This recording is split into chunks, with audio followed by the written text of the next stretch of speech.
দৈনিক প্রথম আলো তাদের প্রধান সংবাদ করেছে বাংলাদেশ এবং জাপানের মধ্যে সম্পর্ক নিয়ে। সংবাদে বলা হচ্ছে, জাপানের সঙ্গে সম্পর্ক ঠিক রাখতে চায় সরকার। কয়েকটি উন্নয়ন প্রকল্প নিয়ে জাপানের সঙ্গে যে সমঝোতা, সেই বিষয়গুলো তুলে ধরা হয়েছে। সংবাদে বলা হচ্ছে, সরকার মেট্রো রেল প্রকল্প এগিয়ে নেবে, ব্যয় কমাতেও জোর থাকবে।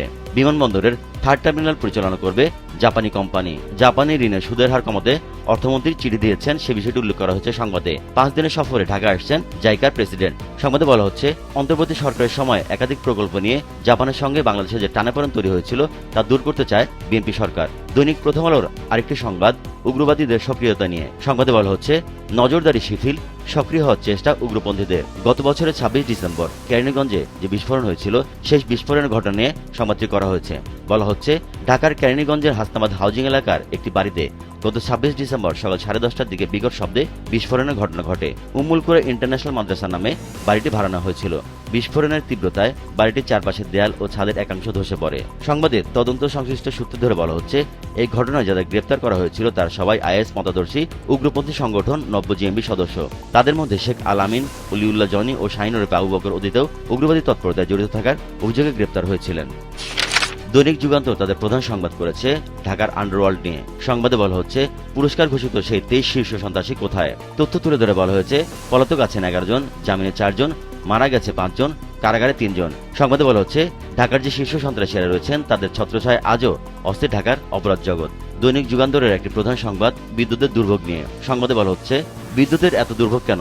তেল কয়লা গ্যাস সংকটে এবার তীব্র লোডশেডিং। নতুন করে সংকট হতে পারে বাসাবাড়ি ও শিল্প কারখানায়। বিশ্বকাপ খেলার কারণে বিদ্যুৎ ঘাটতি হচ্ছে বলে সংবাদে উল্লেখ করা হয়েছে। বলা হচ্ছে, বিশ্বকাপ খেলার কারণে অতিরিক্ত চাহিদা বেড়েছে 3000 মেগাওয়াট। সংবাদে আরও বলা হয়েছে, তেল কয়লা ও গ্যাসের সংকট সহ সঠিক পরিকল্পনার অভাবে এবার সারা দেশে ভয়াবহ লোডশেডিং হচ্ছে। ঢাকার বাইরে ঘন্টার পর ঘন্টা অন্ধকারে ডুবে থাকছে। রাতের স্বস্তি ঘুম কেড়ে নিচ্ছে লোডশেডিং। পরিস্থিতি দিন দিন খারাপের দিকে যাচ্ছে।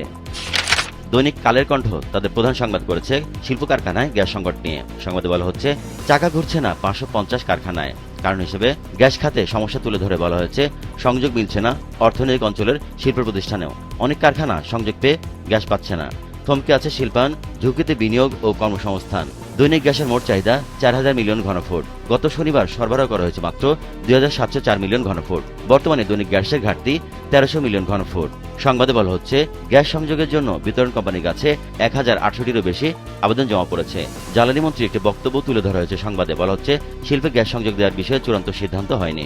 দৈনিক কালের কণ্ঠের একটি প্রধান সংবাদ 2016 সালে ঘটে যাওয়া হলি আর্টিজান হামলা নিয়ে। সংবাদে বলা হয়েছে, হলি আর্টিজান হামলার 10 বছর, নিহতদের পরিবার এখনো আতঙ্কে। সংবাদে তুলে ধরা হয়েছে, রাজধানীর গুলশানে হলি আর্টিজান বেকারিতে জঙ্গি হামলার 10 বছর পূর্ণ হয়েছে আজ। 2016 সালের এই দিনে ভয়াবহ এই জঙ্গি হামলায় 22 জন নিহত হন। এরপর পার হয়েছে একটি দশক, এখনো দেশে উগ্র মৌলবাদের বিভিন্ন তৎপরতা চলছে। এ নিয়ে জন্মানো রয়েছে শঙ্কা। হলি আর্টিজানে জঙ্গি হামলার ঘটনায় নিহতদের পরিবারের সদস্যরা এখনও আতঙ্ক রয়েছেন। জঙ্গিবাদ নিয়ে কাজ করা পুলিশের অ্যান্টি টেরোরিজম ইউনিটের সাম্প্রতিক এক প্রতিবেদনে এমন তথ্য তুলে ধরা হয়েছে।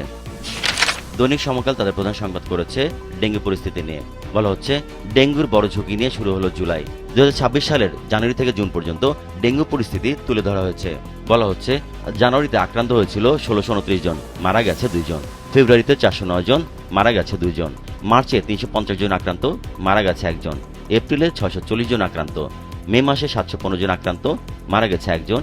জুনে 2097 জন আক্রান্ত, মারা গেছেন 13 জন। গত 5 বছরের ডেঙ্গু পরিস্থিতি তুলে ধরা হয়েছে সংবাদে। বলা হচ্ছে, 2021 সালে 28,429 জন আক্রান্ত হয়েছিলেন, মারা গেছেন 105 জন। 2022 সালে 62,382 জন আক্রান্ত, মারা গেছেন 281 জন। 2023 সালে আক্রান্ত 3,21,179 জন, মারা গেছেন 1705 জন। 2024 সালে আক্রান্ত 1,01,214 জন, মারা গেছেন 575 জন। 2025 সালে 1,02,793 জন আক্রান্ত, মারা গেছেন 413 জন। দৈনিক সমকাল আরেকটি সংবাদ ছেপেছে সরকারি বেতন কাঠামো নিয়ে। নতুন পে স্কেলে এবছর মূল বেতন, পরের বছর ভাতা। সরকারি চাকরিজীবীদের বেতন কাঠামো গেজেট জারি শিগগিরই, জুলাই থেকে কার্যকর। সংবাদে বলা হচ্ছে, সরকারি কর্মকর্তা কর্মচারীদের নতুন বেতন কাঠামো 2 ধাপে বাস্তবায়নের সিদ্ধান্ত নিয়েছে সরকার। নতুন কাঠামোর মূল বেতন চলতি বছরের প্রথম মাস জুলাই থেকে কার্যকর হবে, আর ভাতা কার্যকর হবে আগামী অর্থ বছর থেকে। শিগগিরই নতুন স্কেল প্রজ্ঞাপন জারি হতে পারে, অর্থ মন্ত্রণালয় সূত্রে এসব তথ্য জানা গেছে। দৈনিক আমার দেশ তাদের প্রধান সংবাদ করেছে, সীমান্তে বিজিবি জনতার অভূতপূর্ব প্রতিরোধ। সংবাদে বলা হচ্ছে, পুশিন ঠেকাতে বিজিবি ও গ্রামবাসী যৌথ তথ্য আদান প্রদান করছেন। স্থানীয়দের স্বতঃস্ফূর্ত পাহারায় সীমান্ত সুরক্ষা। বিএসএফ এর অবৈধ পুশিং ঠেকাতে জনসচেতনতা, প্রতিরোধে নারী ও তরুণদের সাহসী ভূমিকা, অতীতের নির্যাতনী প্রতিবাদের শক্তি। দৈনিক আমার দেশের একটি প্রধান সংবাদ, মানবতাবিরোধী অপরাধে ইনু 10 বছরের কারাদণ্ড নিয়ে। সংবাদে বলা হচ্ছে, জুলাই বিপ্লবে সারা দেশে হত্যাকাণ্ড সহ কুষ্টিয়ায় 6 জনকে হত্যার ঘটনায় মানবতাবিরোধী অপরাধের মামলায় সাবেক তথ্যমন্ত্রী ও জাসদ সভাপতি হাসানুল হক ইনুকে 10 বছরের কারাদণ্ড দিয়েছে আন্তর্জাতিক অপরাধ ট্রাইব্যুনাল। একই সঙ্গে তাকে 2 লাখ টাকা জরিমানা করা হয়েছে। সংবাদে তুলে ধরা হয়েছে, রায়ে অসন্তোষ ভুক্তভোগী পরিবারের, সাজা বাড়াতে সরকার আপিল করবে বলে জানিয়েছেন চিফ প্রসিকিউটর।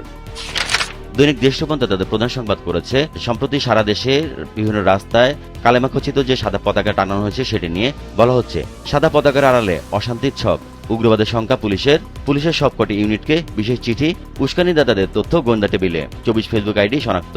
প্রধানমন্ত্রীর তথ্য উপদেষ্টা ডাক্তার জাহিদুর রহমানের একটি মন্তব্য তুলে ধরা হয়েছে। সংবাদে বলা হচ্ছে, সরকার বিষয়টি খতিয়ে দেখছে। এটি একটি বিশেষ প্রতিবেদন। বলা হচ্ছে, গত কয়েকদিনে দেশে বিভিন্ন জেলা, বিশেষ করে প্রত্যন্ত অঞ্চলের ব্রিজ শিক্ষা প্রতিষ্ঠান এবং গ্রামীণ হাটবাজার সহ নানা স্থানে রহস্যজনকভাবে আরবি লেখা সাদা পতাকা উঠতে দেখা গেছে। এই নিয়ে দেশজুড়ে চলছে তোলপাড়। এর আড়ালে চরমপন্থী ও উগ্রবাদী সংগঠনগুলো নতুন করে সংগঠিত হওয়ার চেষ্টা করছে বলে গোয়েন্দা প্রতিবেদন উঠে এসেছে। প্রতিবেদনে বলা হয়েছে, সাদা পতাকার আড়ালে অশান্তির ছক আঁকা হচ্ছে।